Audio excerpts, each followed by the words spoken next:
शहर की हलचल से दूर एक छोटे से कस्बे में सुदर्शन निवास नाम का पुराना घर था। इसमें गायत्री देवी रहती थी, जो सख्त अनुशासन और कड़े मिजाज रखती थी। उनके बेटे आदित्य की शादी हाल ही में नेहा से हुई थी। नेहा एक पढ़ी लिखी आत्मनिर्भर लड़की थी, जिसकी परवरिश आधुनिक माहौल में हुई थी और वह मानी जाती थी। गायत्री देवी की सोच पारंपरिक थी। वे मानती थी कि बहू को घर संभालना और परिवार की मर्यादा का पालन करना चाहिए, जबकि नेहा रिश्तों में बराबरी सही समझती थी। धीरे धीरे गायत्री देवी और नेहा के बीच मतभेद बढ़ने लगे। छोटी बातों पर बहस होने लगी और नेहा के ऑनलाइन जॉब करने के फैसले से टकराव और तेज हो गया। नेहा, मुझे लगता है कि घर की बहू का मुख्य काम घर का ध्यान रखना और परिवार की मर्यादा का पालन करना होता है।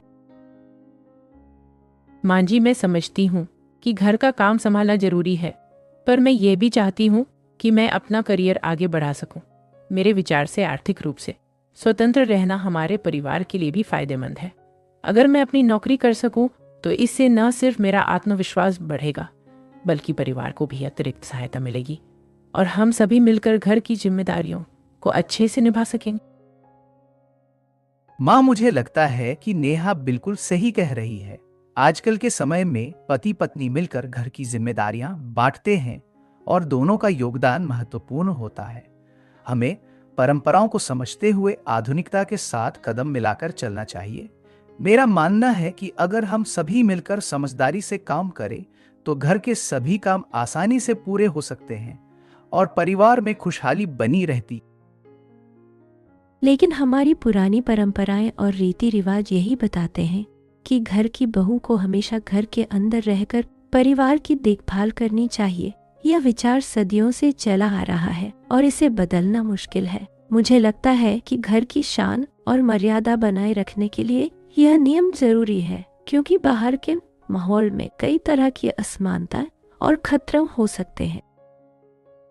गायत्री देवी और नेहा की बहस बढ़ती गई। स्थिति इतनी गंभीर हो गई कि एक दिन गायत्री देवी ने गुस्से में ऐसा कथन दिया जिससे घर का माहौल बदल गया। अगर तुम्हें इस घर के नियम और परंपराएं स्वीकार नहीं है तो मुझे लगता है कि तुम्हें यहाँ रहना उचित नहीं होगा। मैं जानती हूँ कि घर के नियम बहुत पुराने हैं, परंतु उनका पालन करना हमारी सांस्कृतिक विरासत का हिस्सा है। इसलिए अगर तुमने अपने विचार स्पष्ट कर लिए हैं और मान लिया है कि तुम्हारा रास्ता अलग है, तो तुम स्वतंत्र रूप से अपना निर्णय ले सकती हो। लेकिन याद रखो कि परिवार की इज्जत और सम्मान सर्वोपरि है। यह सुनकर नेहा का दिल सचमुच टूट गया।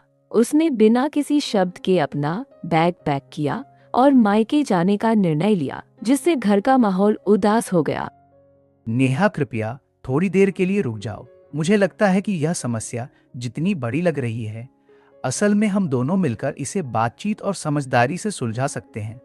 हर समस्या का हल होता है अगर हम एक दूसरे की बात को ध्यान से सुनें और समझें। हमें जल्द ही एक समाधान निकाल लेना चाहिए ताकि परिवार में फिर से शांति और समझदारी का माहौल बन सके। मुझे लगता है कि जब तक मैं इस घर में सिर्फ एक बहू की भूमिका निभाती रहूंगी, तब तक हमारे रिश्ते में वह गर्माहट और मजबूत बंधन नहीं बन पाएगा। मैं चाहती हूँ कि हमारा रिश्ता सिर्फ पारंपरिक जिम्मेदारियों तक सीमित न रहे, बल्कि उसमें आपसी समझ, सम्मान और प्यार का नया अर्थ जुड़ जाए। हमें एक नए तरीके से अपने रिश्ते को परिभाषित करने की जरूरत है, जिससे हम दोनों का जीवन और भी खुशहाल बन सके। हम दोनों का जीवन। नेहा चली गई। घर में गहरा सन्नाटा पसर गया। आदित्य बहुत परेशान था, लेकिन गायत्री देवी के चेहरे पर हल्की संतुष्टि झलक रही थी कि उन्होंने अपनी परंपराएं बचा ली। कुछ दिन बीत गए। आदित्य माँ के व्यवहार से निराश था और घर में बेचैनी छा गई थी। तब उनकी पुरानी सहेली सरिता जी आई, जो सोच में आधुनिक थी। गायत्री, मुझे लगता है कि तुमने अपनी बहू को घर से निकालकर जो भी पाया वह केवल अस्थायी समाधान था।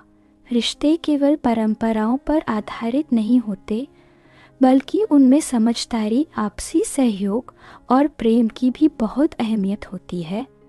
हमें यह समझने का अपना मूल्य होता है। और समस्याओं का समाधान बातचीत।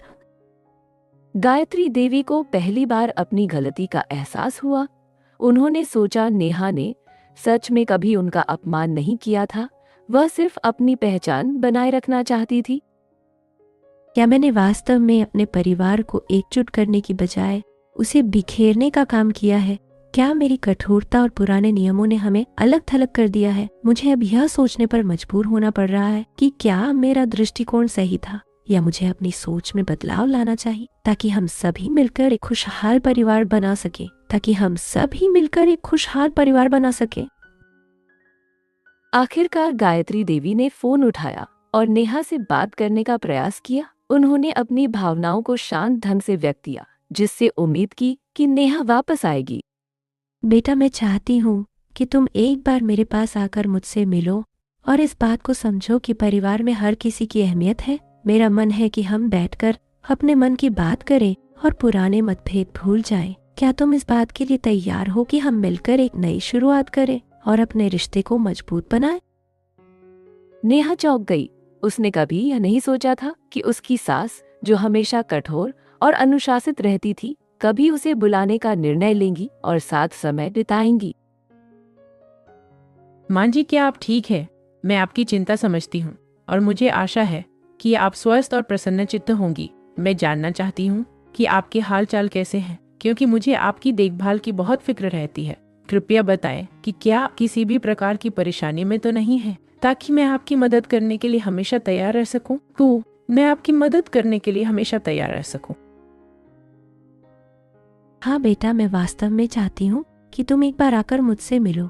मुझे लगता है कि हमें अपने मतभेदों को पीछे छोड़कर एक नया अध्याय शुरू करना चाहिए। परिवार की एकता और प्यार हमारे लिए सबसे महत्वपूर्ण है। मुझे भरोसा है कि हम दोनों बैठकर अपनी बातों को समझ सकते हैं और पुराने झगड़ों को भूलकर भविष्य में एक दूसरे के साथ बेहतर संबंध बना सकते हैं। जब नेहा घर पहुंची तो गायत्री देवी ने खुशी से दरवाजा खोला और गर्मा गर्म चाय बनाकर उसे परोसी।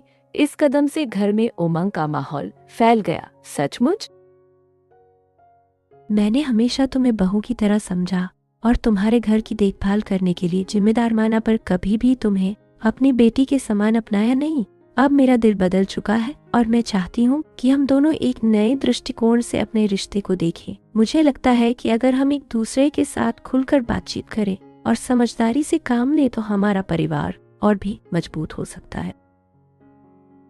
यह सुनते ही नेहा की आंखों में आंसू आ गए। उसने भावुकता में गायत्री देवी का हाथ पकड़ लिया और मौन में बैठकर अपनी दुख भरी भावनाओं से महसूस की। मैं भी वही चाहती हूँ माँ। मुझे हमेशा से यह उम्मीद रही है कि हम दोनों के बीच का रिश्ता केवल पारिवारिक बंधनों तक सीमित नहीं रहेगा, बल्कि इसमें स्नेह, समझ और आपसी सहयोग का अद्भुत मेल होगा। मेरा दिल चाहता है कि हम एक दूसरे के अनुभवों को समझें और मिलकर अपने जीवन में खुशियों के नए रंग भरें। मैं आपसे बहुत प्यार करती हूँ। इसके बाद दोनों ने अपने रिश्ते को नए सिरे से शुरू किया। गायत्री देवी ने नेहा के ऑनलाइन काम को स्वीकार किया, बल्कि उसकी मदद करने में भी जुट गई। नेहा ने भी पारिवारिक मूल्यों को सम्मान दिया, लेकिन अपने आत्मसम्मान को बनाए रखा। अब वह घर सास बहू का नहीं, बल्कि दो पीढ़ियों के विचारों का संगम बन गया था। रिश्ते खून से नहीं, समझ और प्रेम से बनते हैं। अगर दो पीढ़ियां एक दूसरे को समझने की कोशिश करें तो सास बहू का रिश्ता एक खूबसूरत दोस्ती में बदल सकता है।